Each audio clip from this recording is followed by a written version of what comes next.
to the Football Uncensored Podcast, coming live from the Gloucester Road Casino, Harrington Gardens, just off Gloucester Road, the home of the Football Uncensored Podcast. It's a funny old day today. It's not a Saturday, John. John's sitting today, Alan Hudson today, and myself, Don Shanks. We've got a lot to talk about. I think we'll go first of all to the man on Sky the other day. What one? Mauricio. Oh, Mauricio, yeah. Waiting in the wings, isn't he? Well, it did sort of seem, any time you see one of them there, Al, you haven't seen him for a year. Yeah. I don't think he's there just for the money, is he? No, it's obvious. That's what they do in this game, that they could start getting their face back on the television as soon as a job that they want. I don't think there's been a job available that he's fancied, but he's perfect material for Manchester United. He's the best since he'll be the best since Ferguson, Van Gaal, Moyes, Mourinho. They all messed the job up. This fella's messing it up. This fella, if he takes over, he'll be the Ferguson will be delighted with this one. He's been out a while, John. Yeah. What, just over maybe 18 months or so? Yeah. When he came from Southampton to Spurs, it sort of all kicked off sort of really well. The team got a good run going, and all of a sudden it all drifted apart. I feel a little bit sorry for Ollie in a way. I know, I've even joined him when you've had a pop at him. I'm going to say this, right? I think Pochettino, it remains to be seen whether he's a myth. He won nothing at Southampton. He had 5 fantastic years at Spurs. He was allowed a few quid. He inherited a fantastic squad, a fantastic first 11, right? Never won anything with it. I know he got the European Cup final, but he might as well have not turned up because after the first 40 seconds with a penalty, right? Then it was one-way traffic. Liverpool was always going to win it. So if he goes to Man United and he falls flat on his face there and all, then it's got to be a stewards, and I think he'll go down as another myth. I feel that very quickly with Ollie, you've got people on the radio saying, I'm not going to quote who said it, but right, I just put on social media a little reply. They said they're already implying that he's lost the dressing room and that no one respects Ollie. Let me tell you this: if you can't respect someone who's won every trophy in the game and scored the winner in the European Cup final, what chance have the rest of us got? No, that's all the point I want to make. He has had 100 games, just over 100 games now. So I feel like he's took over from Jose Mourinho, who's having a nightmare. The players definitely weren't playing for him.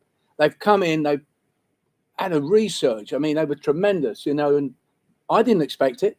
But obviously, on the back of Mourinho and what was maybe going on, it might have been refreshing to have Ollie there. So this sort of season, although we've had the pandemic and everything's up in the air and there's so many games, it is a result-based business. I mean, think of their home games. Yeah. I mean, honestly, he's the luckiest man in the world. There's no fans in there. He wouldn't have been able to leave the stadium. No, 6-1 against Tottenham. Yeah. Worse than that, 3-1 at home to Palace. Yeah. And 3-1 at home to Palace, believe me, could have been 5 or 6. And then the 0-0 with Chelsea, where it was really a weak sort of performance from United in as much as trying to score out. And now, obviously, Arsenal outplay him the weekend. What did you think of Arsenal's performance at United? Well, it didn't look like they needed much beating, really, Manchester United. I mean, Frank went there for a 0-0, got it. Arsenal went there, Arsenal very rarely go away from home and teams don't score against them or have opportunities against them. They look lifeless. And I think it's obviously he's coming to the end. I think they, as you said earlier on, he had a purple patch when he took over. I think the bubbles burst. So. Yeah. 6-1 at home. 6-1, you don't get beat 6-1 at home. But that could have been 10. I watched that whole game and I was watching this and I thought this is going to be the biggest nightmare. We've all played in the game.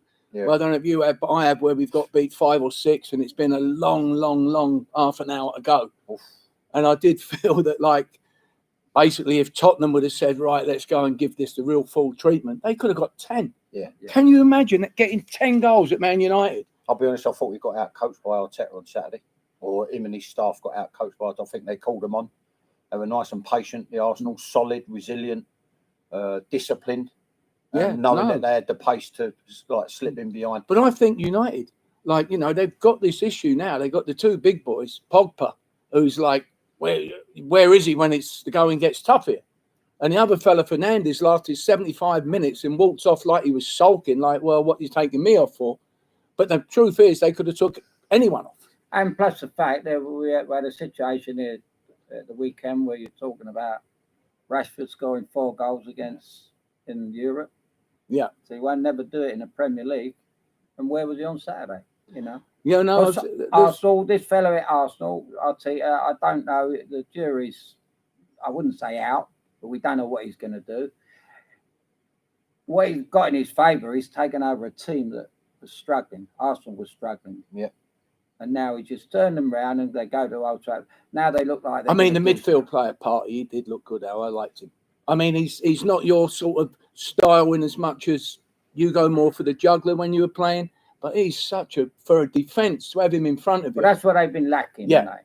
They've been lacking. You know, he is a big guy, I think. You know what I mean? I think the thing with like United, when you said about he walked up with a bit of an ump, I think it's because he's a winner, Dom.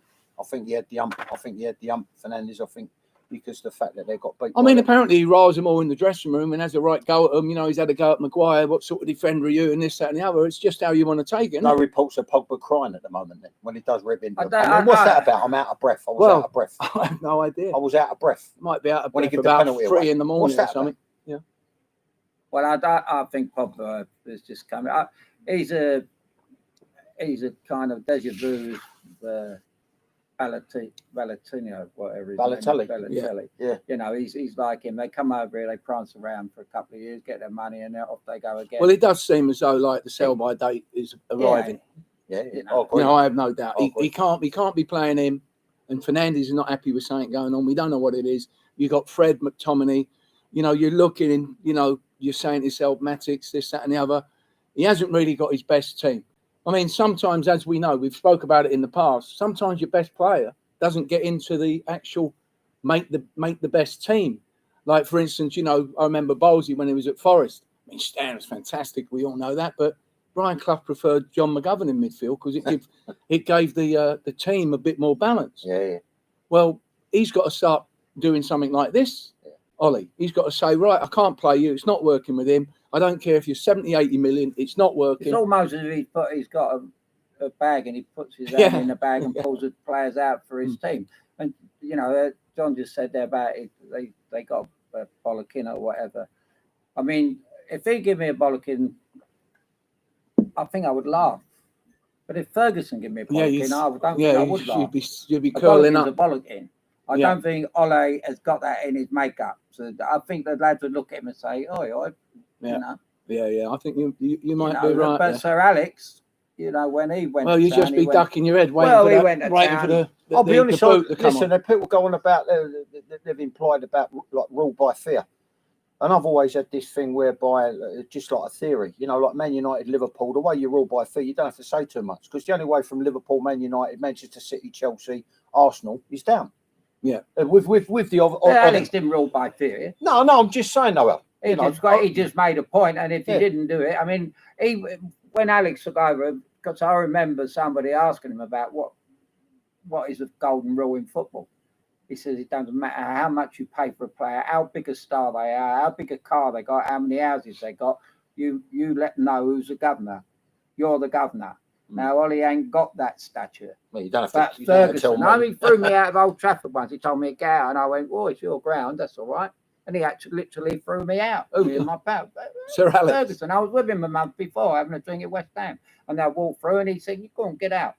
And you know, but you go like that. If it's Solskjaer, but Brian Robson was your mate. He got you. Yeah, I was supposed to see Brian Robson, but if it's Solskjaer, I'd have said to him, "Don't talk to me like that." Yeah, but I wouldn't say that. That's Alex. right. And yet, everyone you've mentioned wasn't a. I'm trying to defend Ollie a little bit because none of them were his bias. I've Fred like 50 million. You can't keep defending. You can't. To a degree, no. But listen, his opening line was, "It's a results business." Yeah, but I mean, they started off the same as everybody. Same as everybody else now. Yeah. All had the lockdown. They've come out. The season started. It's been a strange old season. Everyone's beating each other. Yeah. No one knows who's going to win it. But getting on to Roy Keane. Is that why we swapped seats? Oh, well, absolutely. Getting on to, I can't have that near you. Look, we love Roy Keane, don't we?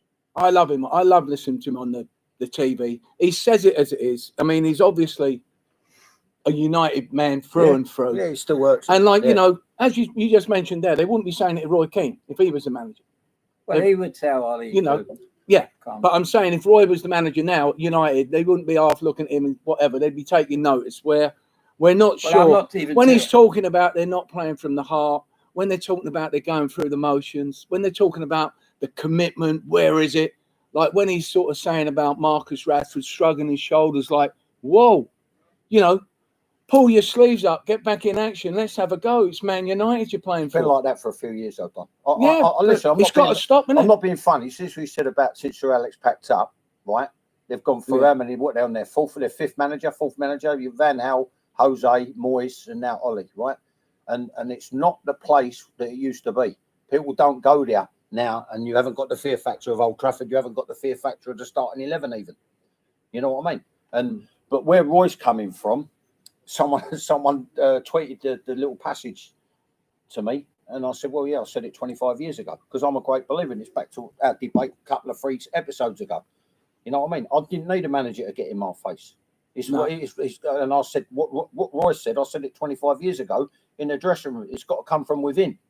Yeah, You understand what I mean? Yeah, I'm about the technical side of the game and trying to help players become better players and better units within the side and a better. But when you're looking at, let's say, the last couple of years in football now, if we're looking at the huddle they're all in, it's all about team commitment. It's all about the boys, sort of someone leading in there, someone talking in there, and they all going out giving it maximum. I just don't think there's any men anymore. Well, this is what's happening. I'll be honest with you, and that's how I might rub them up the wrong way. But this, I think, what's happening. There's no leaders anymore.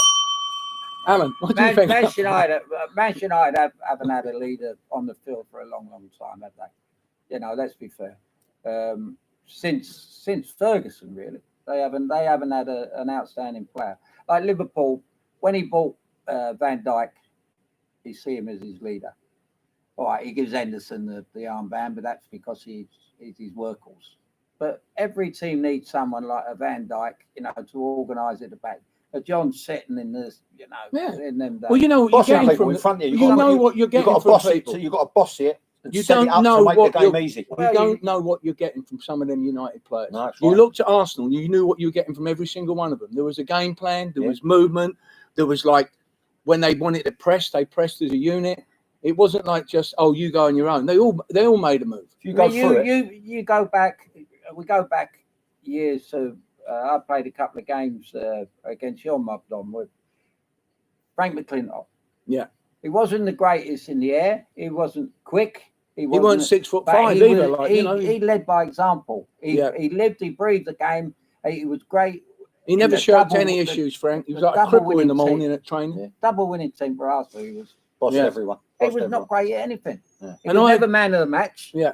He just steady done his job, made sure that everybody else done their job. Yeah. He led by example. And I think, as we spoke, we just said it earlier, every team needs a leader, doesn't it? I mean, like the Adams and Keowns at the Arsenal, Andrew Taylor, Clinton at Webby. Yeah. Not Keown again.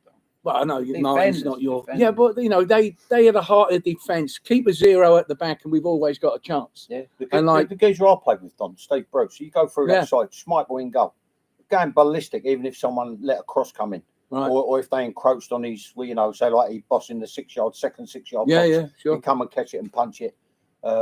If someone allowed a shot, he'd rip into them. Yeah, Then that's it. That's what they got to Callister, do. you had Irwin quietly assured. Yeah. Neville, mouth and trousers from day one. Keane in midfield. Hughes up front. Scholes Ince in in all midfield. Skulls in midfield. Yeah. All bossing, all organisers, all talkers, all They had men, a lot all of winners, leaders. lot of winners in Winners, there, all winners. Yeah. You So- go look at the United thing now, you can't. So where we're at right now, I know you're not really a betting man. Alan and myself have a few quid on. Pontecchio is 4-7 to have.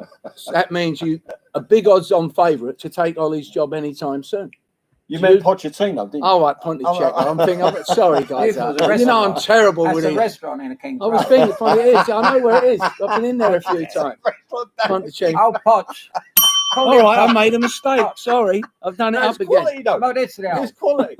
That's quality. Pontecchio. Yeah, I'm here to translate. Don't worry. Oh, thank you. But I think this fella. Will Enough end is up. enough. He'll be a top regards to Mifflin, I'm not happy. with Mauricio. Mifflin. Oh, well, we'll see. Well, we will see. Listen, let me ask you this question. Right, after Southampton, it's one of them clubs that ain't really going to win anything. 5 years at Spurs, gets to one cup final, albeit the European Cup final. didn't get out the traps. They did not get out the traps. All right, I will tell you one thing. He goes to Man United and don't win anything. Where is he from now? Where does he go from? Apart from a Stone Rich he ain't boy. got on the train yet. No, he ain't. But he will do. You know that. But when he went to Tottenham, Harry Kane was fourth choice. He weren't getting a game. He had no chance. He called him in the office. I disagree with that. Tim Sherwood started Harry Kane in front of Adebayor. No, he don't. You know Harry Kane's dad. You ask his dad. All right, I will. Well, it's in Podgy's book. He said, I told him, your third choice. He used to come in his office, why aren't he in the first team? He said, because you're not doing things right. Yeah. Watch things. Yeah. As you can see, folks, you can see from we've changed position here. Yeah. Sitz is now left back. Huddy's on the right of midfield. I've got the bell to protect me here. I've just got to keep them apart. I feel like a referee here. How odd a decision was it? You can see from outer space that Harry Kane's going to be a world-class finisher. Not really. Not when Pochettino went there. All right. Okay. I'll take your point. I don't have to agree with it, but I'll take it. He turned him into a super player. Yeah. He's the best we got. Yeah, no, they said But it was Poch. The feedback I got was in terms of like interaction with the players and like the humanist element. He was very, You're very a bit good. To that side for me, John. I'm waiting for John to come back with the info from Mr. Kane. Well, we've invited him on the show, but it's like it's only. He can tell us in person. Yeah, we thought that like between us, we thought it'd be just to let everyone know out there. We've invited a few people on. Obviously, we've got this situation, but we're hoping he's going to come back to us just to give everyone an insight. What I've asked him is just to give everyone what it's like to be the father of. Because he got bombed from Arsenal, didn't he? He got let go from the Arsenal. The Arsenal let him go. Yeah. So obviously, maybe early doors, he might not have shown as much as what he had in the locker. He's our best player. All players have got a history of. Yeah. We went through the other day. Yeah. Everyone gets kicked out of a club, and they find their niche. They find someone who's So Al, let's just say you was manager of Man United, and you've seen Pogba do that sort of little late tackle, and he sort of said to you, "I was out of breath." How would you react to that? Well, first thing, Donny, if I was manager of Man United, he wouldn't be at the club. Yeah. He wouldn't be at the club. No way. He's not a Man United player. I mean, we've gone from Roy Keane to Pogba, and I'm sure if Roy Keane played next to Pogba, he'd get a piece of his mind. Either roll your sleeves up or get off. Fair comment. You know. Yeah. Okay. So I agree. Whoever bought him, for whatever reason they bought him, it was a bad sign. So you wouldn't even start him? No, I wouldn't have bought him, John. Yeah. Bad signing. He's proved to be a bad signing. When I've actually watched him, and I've seen the stroll up, and I actually did sort of read in the paper, you do very rarely see Paul Pogba sprint. Everything's like a little in his own time, a little push here, get it back, a little flick. I've never seen any real urgency. And if you haven't got this sort of urgency in the old Premier League, I don't think you're going to last long. Shamefully, I have, but it's for France. I was going to say, since they won the World Cup, he's gone backwards. Yeah. But I don't think a lot of the French team weren't that great a team. I think one thing's for sure is Ollie's on very tricky ground, and I think Pogba is even on. He's on a downhill slide into the river, I think, but we'll have to wait and see. He's on such thin ice. He's going to be one of them little holes where you fish out of. He'll be fishing out of that hole. All right. Nice to see Gareth Bale get on the score sheet the other night. Yeah, with a nut. Yeah, he done this to sit in the right favour. 190 quid his bet came well done, John. It's 20, a round of applause, yeah. Back in the black, aren't we? 170 quid profit. Nice to do well for charity, isn't it? Yep, we're winning a few quid. Nice to do well for you about charity. You can redeem yourself. I've got another treble this week. Don't worry about it. You've got another treble. Stay posted. Stay tuned. I always bet the winners the night before. I bet Fulham again last night. Alan's 0-2. I'm 0-3. I've got two up. You had a tickle. You had a tickle. I got a small one. Yours was the Brucey bonus, an 8-1 treble. Yeah, 8-1 treble, which was good. Mine was more a sort of 5-4 chance that sort of. Remember that Beatles song? I'm a loser. So that's me on the end here. You know. Well, let's talk about Gareth Bale. Let's talk about Gareth Bale. Right, he's come to Spurs. Jose is protecting him. He's not sort of starting him. He thinks he's not ready. He's giving him half an hour here, half an hour there. You can see he's not the Gareth Bale of good times at Real Madrid. He's still got everything, but he's just taking a bit longer to maybe do it. Yeah. Physiologically, when you hit 30, you start to deteriorate slightly. I'm not talking as a thing like the general everyday man, but I'm talking from someone who studied it, gone into it in depth. As a footballer, you do start to pick up a few niggles, which he has. Yeah. But Do you think he's trained himself on the golf course? Yeah, When he's with that swing. got the driver out or something? It's tough at the top, isn't it? I don't play golf, But he could still be the difference. I mean, that front three. I mean, you've got to get an early Friday night, and if you're facing that. I mean, obviously they're in second spot now. Yeah. Which also, if you like carrying him 75-80%, you've got Song, you've got like Lucas. You've got, what's the other fella, Vincenzi or something? Yeah, I'm still thinking about Alan on Saturday. Song talking about. Yeah, he weren't on Song. Yeah. Oh, my son, whatever. But get back to Spurs. Let's get back to Jose. Do you think Jose's happy now at Tottenham? Relatively. He knows it's an important year. They've got to get they've got done in the European. They've got to get something on the sideboard. My theory, I said to him, if you go back to the first two episodes, you said, who for this. I said, I fancy Spurs for the League Cup. Me and Alan were just having a coffee over there. Right, I nicked his biscuit. We had a coffee over there, and I said, I think it all. Were you friends there? The Europa. Where was your wife over there? Were you friends there? We're going great over beyond that partition. Listen, I've rung him every day. I've rung him every day. Every night. He said what he said is bang on. He said it's good. You've got to have that little bit of course difference of opinion, but at the same time, he said we're going to have a cup of coffee afterwards and we have a laugh about it. Right? But I also happen to think, very quickly, I think the Europa League will come to North London. I think if they take it seriously and they want that bit of silverware on the sideboard, I'll make Arsenal, Spurs the two. They're going to get it off of my team, Seville. Seville, Seville, they're a proper outfit. Well, they got their name. So do you think the chosen one is happy? He seems to be at the moment. You know, when he ain't, I'd be happy. The toys come straight out of the Prem, don't they? I mean, it wasn't. Alan fancied Brighton the other day. In all due respect, they nearly did. They were unlucky the other night, Brighton. They give it their best shot. Which was unfortunately just not good enough at the time. The penalty, the VAR. Come on, we haven't slaughtered VAR yet. Did we got any VAR moves this week? Well, the two penalties. I'll be honest with you. The two. I'm not happy with H there. I'm not happy with H or Son. I think they should be above that. Salah had a little bit of a dive. That level, the West Ham one. I mean, all my West Ham pals, they're going Garrett. Yeah.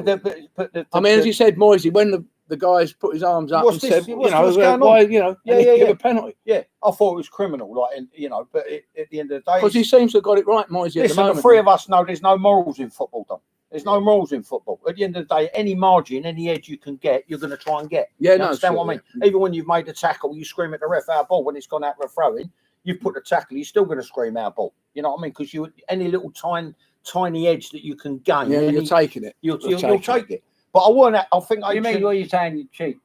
Well, everyone cheats up. Listen, no, it's about what they call it, gamesmanship. They call it professionalism. You can give it a name. I think if someone makes, I look at it. You know as well as I do. Any edge you can get, you're going to try and get. I know I did, and I know I would. You know what I mean? But I'm not happy. I think H should be above that, and the son would have doing the Fosbury flop there on the. You know what I mean? And Salah, I was gutted for West Ham. They should have come away with a point. No, they're playing well, the Hammers. All right, Scott Parker, you had a few quid on Fulham the other night. You watched the game. Well, my mate, as you always speak about, my old mate Mickey Conway, Gran Canaria, we'll be seeing you soon, Mick. Crazy Baggies fans. They'll be seeing you soon, Mick. Yeah, they've bombed me. Got to stay home. They've bombed me. Got to stay home. Billy, no mates, didn't even get the SP. But we'll be over there having a bit of sunshine, doing our little show from there with John on the old Zoom. Yeah, freezing cold. A good win for Scotty Parker, under a lot of pressure. Fulham. Did they play well? My mate said the Albion was so poor it was embarrassing. They had an early chance of Albion. They started off pretty well. Fulham started off sluggish. It wasn't until Fulham scored that it swung the game in their favor. Whoever scored first last night was going to go on and win it, I felt. Yeah. And whatever manager, it just put pressure on. He looked a bundle of nerves in the West Brom dugout. He's going to go, isn't he? He's out. Well, it seems that way. He's had the ruck with the directors, the owners the other week when they let the fella go to Saudi Arabia. Yeah, he's in the team, and all of a sudden, where is he? He's in Saudi Arabia. They haven't told him. Yeah, he's entitled to. He's second from bottom. Massively out of order, though, Don. You can't. This is what I'm saying. You can't. Well, he wouldn't have done it at Jose, would they? They wouldn't have done it like. But if they'd have won last night, Pep Parker Guardiola would have been in there. Parker would have been in the running. He'd have been close to, for the next one out. Yeah. You know, Dyche ain't going to go, that's for sure. They're bottom, and he ain't going to go. They can't sack him. Otherwise, he'll nick them for every penny they got for what he's done over the last. There won't be a lot of money the way things are going there. Well, they'll close the ground down. There will be lockdown. But no, it's after what Parker said about the director the other week about he shouldn't be. Yeah. You know, he's in hot water. But if they had lost last night against West Brom, he would have been in on the dole. I read a thing on Dyche today. Beg your pardon, yesterday. And he said what most coaches and managers will say. He implied that if you keep chipping away and doing the right thing, eventually it will come right. Yeah. But unfortunately, football doesn't always work like that, which I'm living proof. Unfortunately, when you look at Scott, he's at all due respect, the previous regime, I think he's cleared up a mess there, gotten promoted. They've done all the dough, so he ain't really had a lot of dough. They spent 140, was it last year? They spent 130 when they first come back up, and then they went back down again. I'm looking at West Brom. Who are they going to bring in? I mean, I know there's plenty of people waiting to walk in a dead man's shoes, even as low down as I was. Well, I mean, they've got Charlie Austin there, the ex-QPR man. He's not even in the squad right now. Yeah. He's a forward. He's a penalty box player, Charlie. Fun, He's a penalty box player. That's what he is. With the balls in, he can get on the end of them. But if they're not doing that, Jürgen said, he's a passer. Billionaire up at West Brom, and they won't get anywhere. No, they won't get out of it. You know, I mean, they were never any good when they were half decent. Well, they were good in the old Jeff Aston days. That makes any sense. When we got that result at Wembley, 2-0 behind, 1-3. Absolutely. And, yeah. Sorry, Mick. I know you beat us 6-1 a couple of years back, but there you go.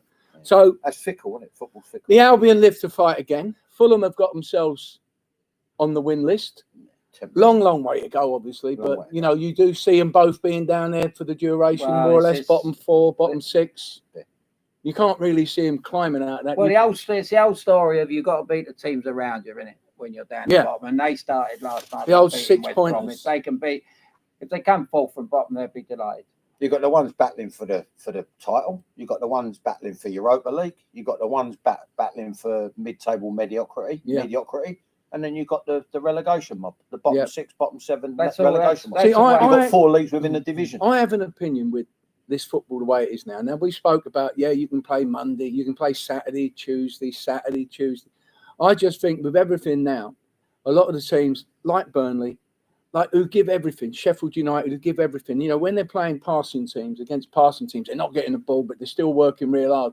And they're using a lot of energy. Now, they don't have big squads to bring quality players on to say, right, have a rest for 20 minutes, half an hour. They're never in 2-3-0 leads where that's where the management bring comes people in. off. That's where the management comes in. But so I feel them sort of teams are at a disadvantage, as in they work on energy, they work on closing down, they work on tempo. All the tempo. And out, yourself, you get tired. I mean, look at Pogba, just out of breath. And he's just cruising around. I know what you're saying, but they've had a couple of years of that, Don. Yeah. So I think they know how to manage it. I know what you're saying about them hitting the wall because they play an high energy game and the high tempo game and the closing down and the pressing. I don't think Chris Wilder's had enough credit for being innovative in terms of formation, etc.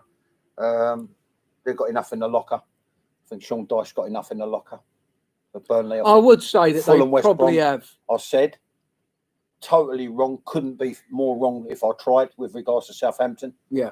But I thought, because at the time I thought they would be relying too much on Ings. Well, they got that Ward-Prowse. Imagine them free kicks. Ward-Prowse is cooking, absolutely playing magnificent. I mean, if it was American football, you'd just be saying, get it to the 20-yard line and we'll take the kick because he never misses. Yeah. So the thing is, as a coach, you just got to say to your players, no fouls around. Nonsense game, though, wasn't it? Yeah, nonsense. It was. 4-3. Jack played well, game. I felt. He done all right. Yeah, I thought he was active a lot of times, Nonsense game, though. I know coaches I've played under, they've gone nonsense game. Happy with the 3 points, but nonsense game. As in, you're 4-0 up or 3-0 up and then bump, and then they nearly give it through the 2 points. Talk about a nonsense game. Leeds Leicester last night. Leicester have come into town. Same old story, isn't it? 4-3s, 4-1s away. But it seems the away teams again are just scoring all the goals, isn't it? Well, there's no doubt He without a was home superb crowd to again help the last home night. team. Vardy again last night. I mean, I was just going to say that. Incredible. How can this guy, not bad for a 34-year-old, Unbelievable. he's got 2 goals. He's See that? You got, I didn't realise. you look at Pogba, he's out of breath, and you see Vardy, and you go, Christ almighty, what's he doing, this fella? Yeah. Put the pair of them up together, and you've got like Lee Majors compared to him. Yeah, he's magnificent athlete. I felt watching, I didn't see all the game, to be honest, but I did watch, large sections of it. And I just felt Leeds yesterday, they were playing square balls 25 yards and they were just bad passes. They were getting intercepted and attacked right away. And Leicester is one team you don't want to allow to have that situation. No. Quick attack on you, counter attacks, because they're probably the best team in the league at the counter attack. And obviously, Jamie Vardy, he's having a party. He's got 2. If he'd have stayed on, he'd have got. It's it. Carry on. We're back in the England fold. Then we said it the weekend. But I feel that, Bamford missed an easy chance for Leeds. It could have been he headed straight at the goalkeeper. If that would have actually gone in, we might have had a different game. But I think you like them. Leeds have started well just the last couple of games. Leeds will be all right. Leeds are a good side. They're gonna. We've seen already the season's been laid out for us, really. Right. Everyone's beating everybody. You just said about Tottenham as second in the league. Take the notice. Villa was second in the league last week. Everton were top of the league 2 games ago. Now they've lost 2, 3. They'll lose again. But I still maintain this is going to be this is a lockdown season. It's going to be a crazy season, mate. To a degree, but I'll maintain that normal service will be resumed. You've got to be happy what's going on at the bridge now, aren't you? Yeah, they seem to have, whatever way we want to say. You're trying to say that Man City will win the league? No, I just think like the usual suspects will be there or thereabouts. I'll tell you what, we'll see their credentials. That's a big one Saturday.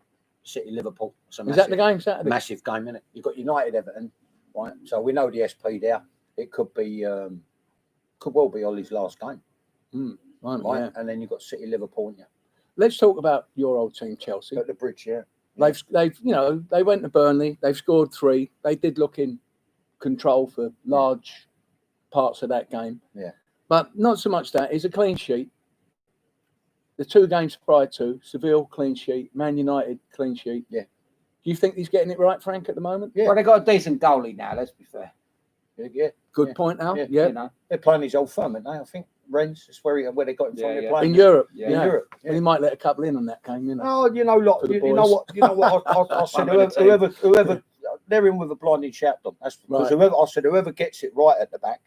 No, we have listen, there's goals that. in every team. All the top Johnnies, there's goals galore in every team. Yeah. Do you know what I mean? And they've had a big outlay with regards to forward thinking players at the bridge. Yeah. But if they get it right at the back, like any of the top 5 or 6, they get it right at the back. So both ends of the football field, they get that right. They're in with a blinding shout. But you and me, as defenders, Alan to a degree, we do want to have confidence in our keeper, don't we? Yeah. We do want that one where he's given us plenty of confidence. Not that one where you don't want to pass it back to him because you know it's going to be a mess up coming up here. Could be, yeah. You know, and I think that's obviously helped Chelsea at the moment. Yeah. As you said, Al, they've got a bit of confidence in that boy. To beat him, you're not beating him from 22 yards, and he's not letting any cheap things in. He seems to be organised at the back. I'm looking away from the ball. It's all about he's not making mistakes like the goalkeepers before him. They're all making. But they were letting in goals from easy shots from 20, 25 yards, which hardly any keepers in the league leaked them in. And Chelsea were suffering from that. Misplaced passes. Trying to do something a bit clever, and someone charges in and gets it. But on the other side of it, on Saturday, you see the first sign of what you were talking about when we was away.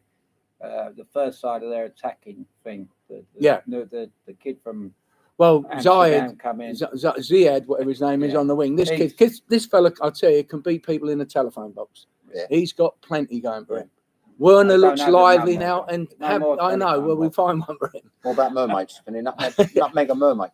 Believe me, he can turn. He gets them going all over the place. He's going to be a right weapon, and I think like Werner now, he's scoring reasonably regularly, and the other guy very potent. But who I'm impressed with, and I don't know whether you are, Chilwell. He's in the action all the time, this fella. Yeah, I'm not being funny. It's one of them, what I call like almost a redundant position. He's got carte blanche to go and have a jolly up. You know what I mean? Yeah. The way Chelsea play. But he does it well. You've got the three centre-backs. They split across maybe the width of the box. The two full-backs high and wide. Mm-hmm. And what they do, when I see them against West Ham last year at the Bridge, what West Ham did really well to nick the 1-0 was the way they held their discipline. Right. As the full-backs go on, they try to like double up. Yeah. So they went from like 5 at the back, so 2-3, and then it went to 3-4-3 like that, and then it gives the opposing fullbacks a massive problem because you've got 2 people more or less against you, unless you can start bossing people to come back. You know, which obviously are you in that? No. I'm just saying. And you look at it now. They look far. But I did feel with organised with regards the left back. I must say they're not going to play Burnley every week. Let's get one. No, but let's get it right. Al, listen, I did say have it right. Give me a bit of credit here because you said the thing with Burnley, and I said, listen. The team talks a doddle. All Frank's got to do. Hands up, mate. Yeah. All Frank's got to do. We say we've got to match Burnley with their work rate, their discipline, their resilience. We've got too much in our locker. We've got too much class. Yeah. You knew that when you run out in your day. You knew the opposition. If I can match him for the work, cover the grass, I know I've got too much class for my opposite number. So hold on, Alan. Liverpool. What do we reckon? Are they back? As in back? Well, they got the kid from Wolves, Jota. Yeah, I mean, he's come on and saved them a couple of games, scored a late goals. It's how long they can hold out without Van Dijk. It's always going to be the. But I mean, they have been struggling a little bit to sort of show that dominance, which like when they played Everton, I felt they had that dominance. I think that's because they miss Van Dijk. Although he's a. It's like you could see it. Body language. Well, they miss him. They rely on his organisation and everything else. Shoulders not went just down, in the back, but in midfield and everything else. He pulls everybody about and all that. Yeah. They ain't. And the fella that took over from him, they put in the back for Fabinho or whatever his name played in midfield. He said, "I've got to get used to doing what he done." Now, this is no mean feat, mate. Yeah. He's got such a job on his hands. Yeah. But I think the stress was so much he pinged his hamstring. Yeah. Well, I mean, they've had a few injuries, and they're big injuries. When Liverpool have an injury to their major players, I mean, Mane, who you love, Mane was out for a few games. They looked a bit iffy in certain areas. All of a sudden, he comes back. He gets a few goals. He's involved in everything. And you get a feeling, don't you? They were 25 points in front last year. If we hadn't have had this pandemic, they'd have probably won the league by about 40 points. They were like a machine. They were flying. They were on a roll. And then they come back. And they only needed one win to stitch it up. And now it's all seemed to have gone. The wheels have fell off a little bit. And what do you think? We haven't really spoke about it too much, but I think it is time now about no crowds being there. I think it's getting difficult, harder and harder for people just to, I don't know. What do you think on that, John? Massive impact. I think it's had a massive impact. I mean, it's allowed, like Alan said earlier. The away teams getting big results. Having a tickle. Yeah, going away and having a tickle because it's not, the advantage, like a level. I mean, we've all played in front of huge crowds. Yeah. And I must be honest, it gets a bit intimidating when you're walking out there. You've hit one, the referees, the fans are on your back. Yeah.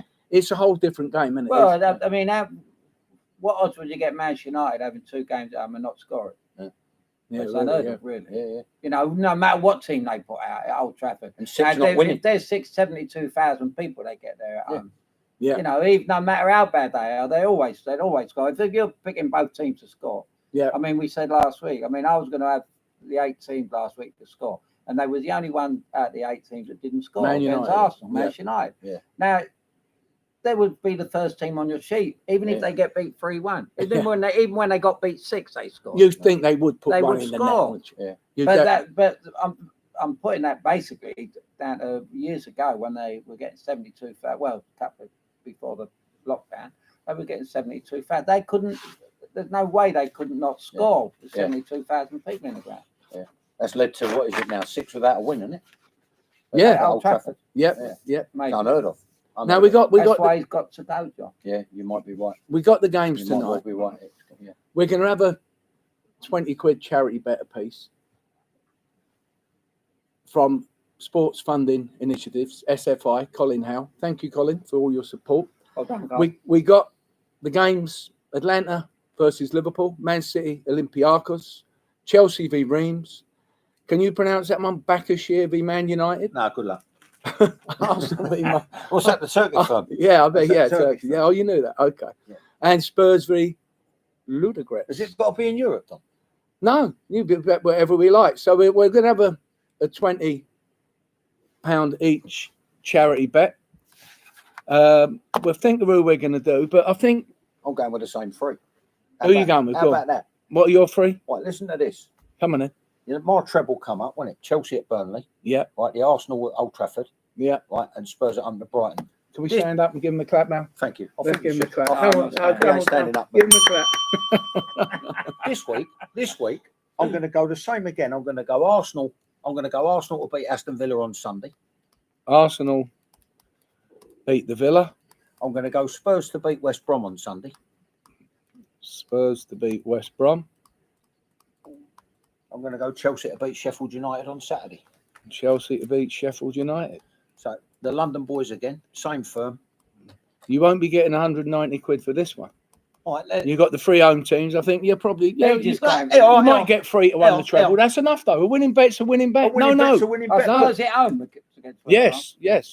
Yeah. They're looking to maybe but get a few big ones on the when thing. you say a winning bet, right? I'm going to go West Ham to beat Fulham. So a 4-timer this week. just to throw a grenade in, right? And Well, I show know one thing for sure. One London team's going to win this week, unless it's a draw. West Ham Fulham. I'm going for a 4-timer. A 4-timer. I'm going Charlie big time For 6. Alan, have you have a little look at this weekend? Let's have a look at that. I've not even looked at the fixtures because it's a Tuesday and I don't start warming up till Thursday. He don't warm up till Wednesday. Right, so we got Saturday's game. It's like his playing days. He has a massage and a sauna Monday. He has a massage and a sauna Tuesday. He has a massage and a sauna Wednesday. Comes out for a 5-a-side Thursday. Practice match Friday. And then shreds them Saturday. Yeah. You have a little look at that for a minute. There's Saturday's games. I'm going to Saturday, by the way. Norwich and QPR away. Well, I'm red hot. Both teams to score. That's Good luck, my Millwall. bet. Good luck, Millwall tonight. Who the Lions got tonight? Norwich, away to Norwich. They've got to get back on track after having a little blip at home. I mean, the 1-1 game the other week where you had them to win for your treble that day. Lenny let down. They played Blackburn, I think, if I remember right. Right, yeah. Went 1-0 down and then all of a sudden pulled one back. I thought they had enough time to go and roar on. Yeah, then they And won. maybe Then they get a won. winner. Then they get beat. You know what I mean? So now they've got to get back on track. They've got to try and nick a point at Norwich tonight, I think. Yeah. If they're at it, they will do. Yeah, all right. They've got to be at it. But Well, give us a Good shout luck, the when Lions. you're ready out. Well, there's a couple of early games which I like a gambling. I like Atletico Madrid away from home at the Locomotive Sunday When's this? tonight. So you want to go tonight? Oh, Locomotive. So you fancy Atletico Madrid, was it? Yeah, and Shakhtar to beat Russia and Mönchengladbach. They're the 2 6:00 games, and that's where my money's going. Shakhtar, Shakhtar Donetsk. to beat Donetsk, to beat Mönchengladbach. Borussia Mönchengladbach. See, I can pronounce that one. That's because you're a little bit German, and you're Scottish. German, Jawohl, aren't you? Herr Kommandant. Yes. Yeah. Oh, So Atletico Over Madrid zeros. to win. Shakhtar Donetsk to win. This That's is your 20 quid's worth. Got to Right. be one of the most. So we got PC them podcasts free done. for Colin Howell and Sport Funding Initiatives. Don't forget about Wave, our taxi group here. Got a new concept coming out. Keep your eyes on them. Thank you. I want no, thank you, but I want to Black in the talk. black. I want to, yeah. Black in the black. I want to talk about something that's close to our hearts. Last week, obviously, it was a bad week. We lost Nobby Styles. Then it was released on the media by Bobby Charlton's wife that Sir Bobby's been diagnosed with dementia. Now, that's joined the long list of ex-players who've actually died of it. Yeah. And even current players who are having to live with it, you know, of which my good mate Stan Bowlesy and Alan's mate, our good friend Chris Garland. Frank Worthington's not well with the situation. There's a lot of guys out there. Now, we don't really know, you know, this situation, people who have to look after them, it's really just an horrendous time for everybody. So we know it's very difficult. And I think the question is, are the FA doing enough to sort of like look into this fully and see is there a connection with football? we were speaking earlier regarding the heading of the ball and stuff. It's a real, like, I think delicate area. I think the odds of it being football related is phenomenal, because we, as we said over there, minimal, you don't think? Yeah. I think it's very minimal. It's you know, these Nobby Styles, he was only small Nobby when he wasn't known to head the ball. I can't understand. Well, Stan never really had too much in the heading department. Martin Peters. Was there something similar recently, Peter Bonetti? Peter Bonetti had it. He never had that. Me most certainly never had it as a goalkeeper. It's scary, isn't it? It's coming to football. I mean, are they just? Did this happen years ago or not? I don't know. But I mean, I think what it was years ago, people didn't really know. It's a good point, Al. People didn't really know, did they? Yeah. They commissioned the study. I think she'd done a lot. Dawn Hassel, right? Yeah, she did. Yeah. She did. Yeah. Alan Shearer done the documentary on it. He did as well. The thing, contrary to what Alan said, the overwhelming statistic is you're 3 point something times more likely as an ex-footballer to cop. Well, I know, for instance, loads of boxers have it. I think they're the number ones who actually in the sporting industry. You can understand that. I mean, Ali was maybe American footballers who keep getting hit, on the helmets and stuff like that. Yeah. But what I'm thinking is, can the Football Association do a bit more? What way can they do a bit more? I don't know. They could have they tried to prove the Alzheimer's Dementia Day. So it's about raising money, isn't it? It's about scientists getting money to do this. It's about coming up with a solution. I think more the PFA. Or the PFA. I'm totally. I think he's gone back there now. I was totally in agreement with Clark Carlisle, and now the whole thing needs revamping. It needs restructuring. It needs reorganising. Yeah. And one of the things that needs restructuring and reorganising is what they do for ex-players. Yeah. Because unless you pick the phone up and you're literally like, I was on the mat. Yeah. Spark out on the mat. You know what I mean? And bless him, he was there at the time, and I found him one of the best to deal with. Mick Maguire. Yeah, Mick was in the England youth team. They helped me when I was. They helped me when I was going through a bad time. So I don't have any issues with PFA at all. Great man. No. But I just think it just seems to be happening a bit more. Like lots of the 66 winning team have fallen by with this condition. Yeah. We're all at an age, or Alan and myself, you're a bit younger than us, but we're coming up towards our 70s. I'm not much younger. No. I know we look younger. I must you got it in before I did. He got it in before I did. I must say, when after you and I went up and see Stan and he come back, I frightened the life out of me. I didn't want to go, did I? No. You took me into going. It had nothing to do with Stan. I love Stan. Yeah. But I didn't think I could handle it, and I handled it all right. And then we had the double whammy of Frank turning up, Frank Worthington, who we both love. Yeah. But I come home and then I think about it most nights when I go. It's a reality check. Well, I go to bed and since I see Stan, it frightened the life out of me. I was at the bar with him for half an hour, and all kept doing was smiling at me. I didn't know why he was smiling. Yeah. And I go to bed every night and I think, is it round the corner? Yeah. So I think I never headed the ball, so it didn't matter to me. I couldn't. I used to duck all the time. No, I used to duck. I wouldn't have the ball. It's called football, not handball. It went from 5'10" to 5'4". So I think what we probably would like to see is the PFA, the association, getting involved, coming up with something that we're going to sort of say, well, look, in the later years, because we're talking about the guys here, but a lot of times it might be the players' wives who have got it, and it's just so difficult to look after them and so difficult to deal with this situation. It's a huge mental problem. Extended family. And I had it a little bit when I was playing. I used to forget to go home. That was you've got no vodka. It's only old sparkling water. But it's something that it's such a grey area again where. But I think every PFA, club, Gordon Taylor's going to say, well, there is no proof of because they look after players. The proof is simple to me. There's too many people getting it now, and there's too many sporting people getting it. That basically, are they bringing it up? I don't know of their fame. Well, I don't know. Obviously, high-profile people like Sir Bobby, it's everywhere. It was like when Barbara Windsor got it, Babs, it was everywhere. Yeah. When Stan got it, it was out there, but not as big as them, but it was still out there. Chrissy Garland, Frank, and other people. Well, they stuck it on Sean Connery the other day, but they didn't know. And then I'd see Jackie Stewart on telly yesterday talking about his mates with Sean Connery. He didn't mention nothing about dementia and all that, so he just hadn't been well for a long time. Yeah. But he was 90. But as Sir Bobby's wife said, she wanted to make it public in order to try and help other people who were having this situation, that like they're not on their own, that everybody's trying to do something. So I think that whatever way something gets done, I would like the PFA or whoever is in charge of football to try and say, right, let's have a Alzheimer's Dementia Day. Everybody wears whatever for it, and we raise money for it. So these people awareness. Yeah, exactly, John. Yeah. So these people have got a chance. And the one thing I'd say as well, from your point of view and my point of view, not so much John's, obviously, we're single guys.